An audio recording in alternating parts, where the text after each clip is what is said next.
오늘도 주님께서 주시는 은혜로 가정예배를 드릴 때 하나님께서 복된 증거로 함께 하시고 큰 은혜와 평강이 우리 가정 가운데 넘쳐나기를 소망합니다. 함께 기도드리겠습니다. 하나님, 주님께서 광야 생활을 하던 이스라엘 민족에게 만나와 메추라기를 통해 생존하게 하시고 공급하시는 은혜로 살게 하셨던 것과 같이 일용할 양식과 은혜로 저희가 살아갈 수 있도록 도우시니 감사하옵나이다. 너희는 유혹의 욕심을 따라 썩어져가는 구습을 쫓는 옛사람을 벗어버리고 오직 심령으로 새롭게 되어 하나님을 따라 의와 진리의 거룩함으로 지으심을 받은 새 사람을 입으라 하셨으나 여전히 세상에 집착하고 사회적 환경과 주변 여건의 눈치를 보는 저희를 불쌍히 여기시고 오늘도 담대한 믿음과 건강한 생각을 저희에게 부어 주시옵소서.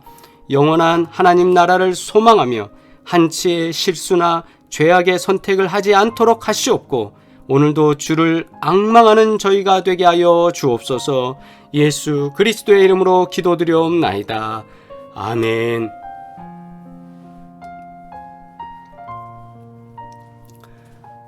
하나님 말씀입니다. 베드로전서 1장 22절로 25절까지의 말씀입니다.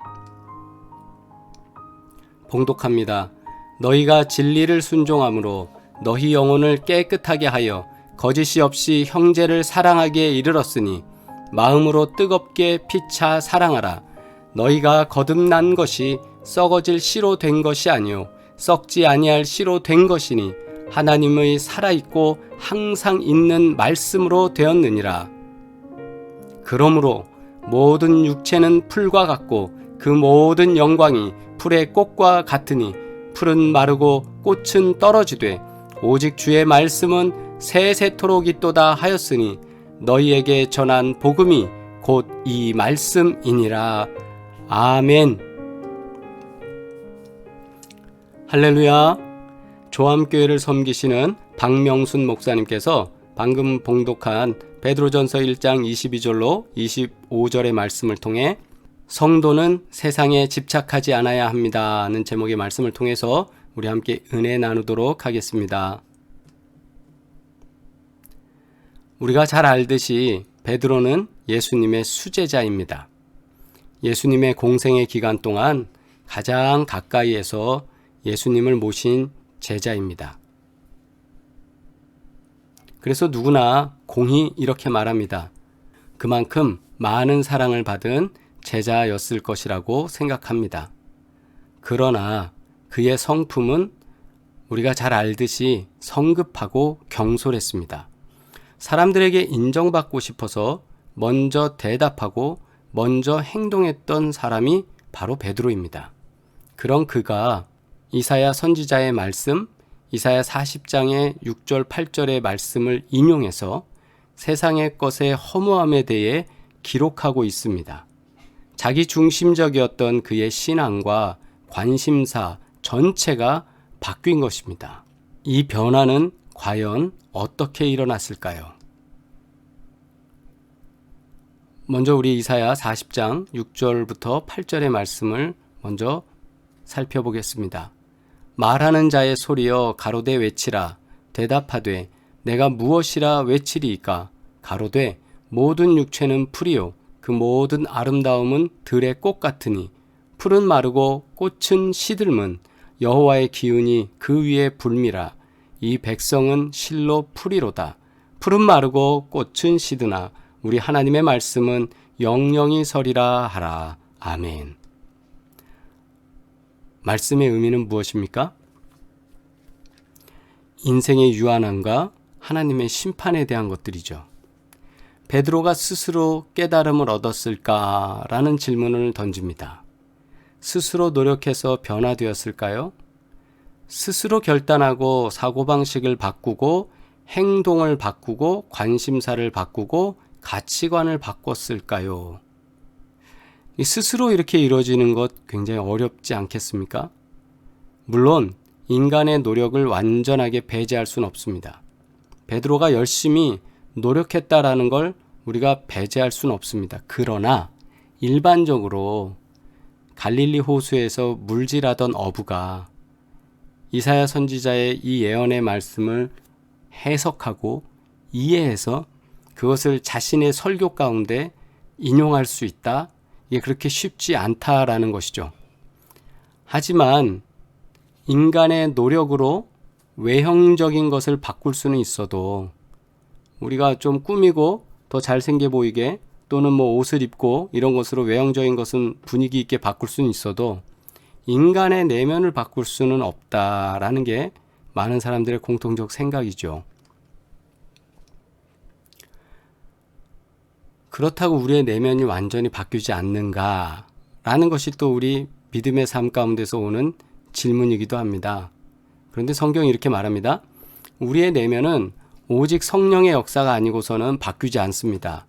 히브리서 4장 12절 말씀을 새 번역으로 우리가 참고하면 하나님의 말씀은 살아있고 힘이 있어서 어떤 양날 칼보다도 더 날카롭습니다. 그래서 사람 속을 꿰뚫어 혼과 영을 갈라내고 관절과 골수를 갈라놓기까지 하며 마음에 품은 생각과 의도를 밝혀냅니다. 이 말씀을 통해서 하나님의 말씀과 성령의 역사가 사람에게 동시에 일어나야 거듭나고 변화한다는 사실을 우리는 알 수 있습니다. 다시 우리가 베드로의 사건, 베드로의 인생, 베드로의 삶, 베드로의 고백으로 돌아가서 보자면 그는 영적인 말씀, 예언의 말씀을 이해하고 해석함에 있어서 자기의 노력이나 자기가 공부하고 자기가 도전하고 자기가 어딘가 가서 학습을 통하여서 변화된 것이 아니라 사실은 그의 인생의 터닝 포인트, 그가 삶의 관심과 삶의 목적과 삶의 방향을 바꿀 수 있었던 건 하나님 말씀이라는 사실입니다. 말씀이 들어가고 그 말씀을 통하여 성령이 역사되니까 그때 인생은 변화된다는 거죠. 베드로뿐만 아닙니다. 수많은 사람들이 그렇습니다. 세상 것과 사람에게 인정받는 것에 집착하여 만족을 구했던 베드로가 하늘의 것을 깨닫고 통찰하게 된 것은 오직 하나님의 은혜로 가능한 일이었습니다. 하나님께서 깨닫게 말씀으로 또 성령으로 역사해 주셨기 때문입니다. 우리는 어떻습니까? 세상의 것과 하나님의 것 사이에서 갈등하고 고민하고 있진 않습니까? 우리가 이 세상 것에 집착하지 않기 위해서는 날마다 성령님의 도우심을 간구해야 합니다. 아멘? 성령님의 도우심입니다. 사도 바울의 고백이 있습니다. 갈라디아서 1장 10절에 편지하며 이렇게 말합니다. 이제 내가 사람들에게 좋게 하랴 하나님께 좋게 하랴 사람들에게 기쁨을 구하랴 내가 지금까지 사람의 기쁨을 구하는 것이었더라면 그리스도의 종이 아니니라. 다시 말하면 하나님의 것을 구하고 하나님의 것을 위해서 있었기 때문에 나의 존재가 그리스도의 종이었고 사도의 삶을 살았다라는 것이고 사람들에게 좋게 하기 위해서였다면 내가 복음을 전하면서 죽음의 위협을 이렇게까지 경험하고 살지 않았을 것이다. 우리는 언제나 삶 가운데서 저울질하게 될 때가 참 많습니다. 세상의 것 속에서 인정받기를 원하고 세상에서 뭔가를 누리고자 합니다. 예외가 없습니다. 그렇기 때문에 우리는 이 갈등 속에서 균형, 그리고 그 균형 속에서 성령의 음성 속으로 들어가서 성령께서 이끌어 주시는 성장을 경험할 때 그 유혹을 이겨나가는 줄 믿습니다. 성경은 우리들에게 누누이 말씀하십니다. 보이는 것은 잠깐이라는 겁니다. 풀은 마르고 꽃은 시드나 보이는 것은 잠깐입니다. 마귀는 호시탐탐 인간의 현혹되기 쉬운 그 습성을 공격합니다. 인간의 노력과 힘으로는 극복할 수 없는 연약함을 인정하고 내려놓으십시오.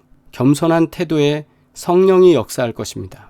이 땅을 버타며 살고 있지만 우리의 시민권은 우리가 장차 갈 곳은 하늘에 있음을 기억하고 믿으시길 주의 이름으로 축원합니다. 보이는 것에 급급하면 소돔성에서 피신하다가 다시 돌아보게 되는 롯의 부인과 같은 결정적 실수, 그것이 결정적 하자가 됩니다. 우리의 시민권 하늘에 있음을 기억하고 도전하고 승리하시길 주의 이름으로 축원합니다. 우리의 시선이 늘 하늘을 향하기를 바랍니다. 24시간 주님을 바라보며 인간적인 연약함을 능히 돕고 계시는 성령님께 의지하는 겸손한 태도로 살아가기를 원합니다. 나를 인정해야 합니다.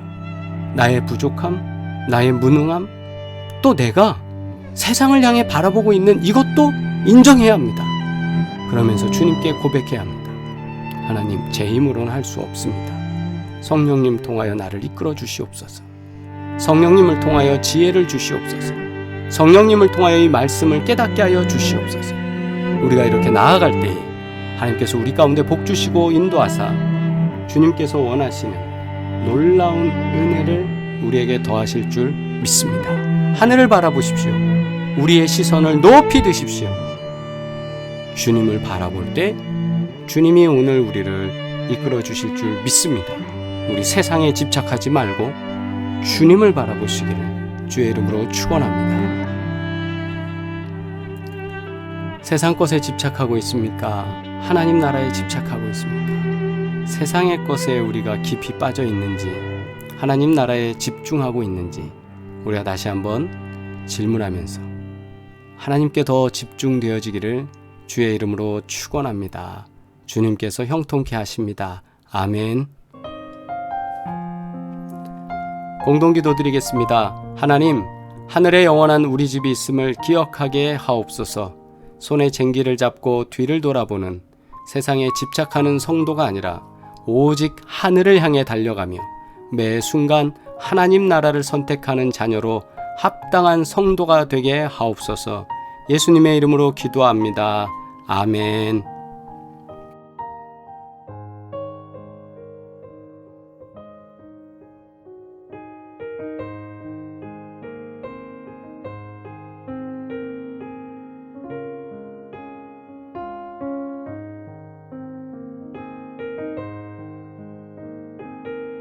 기독교 대한감리회 사랑의 교회.